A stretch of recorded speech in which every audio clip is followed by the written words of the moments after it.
Hallelujah, praise the Lord.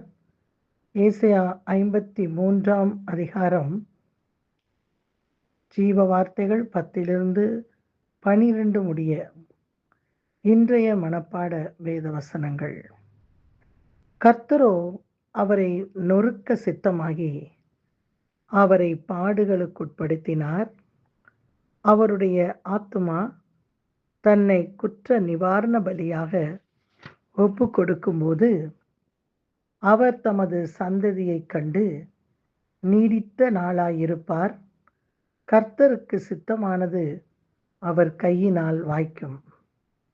அவர் தமது ஆத்ம வருத்தத்தின் பலனைக் கண்டு திருப்தியாவார். என் தாசனாகிய நீதிபரர் தம்மை பற்றும் அறிவினால் அநேகரை நீதிமான்களாக்குவார். அவர்களுடைய அக்கிரமங்களை தாமே சுமந்து கொள்வார். அவர் தம்முடைய ஆத்துமாவை மரணத்திலிருந்து ஊன்றி அக்கிரமக்காரில் ஒருவராக எண்ணப்பட்டு அநேகருடைய பாவத்தை தாமே சுமந்து அக்கிரமக்காரருக்காக வேண்டிக் கொண்டது நிமித்தம் அநேகரை அவருக்கு பங்காக கொடுப்பேன். பலவான்கள் அவர் தமக்கு கொள்ளையாக பங்கிட்டுக் கொள்வார். ஆமேன்.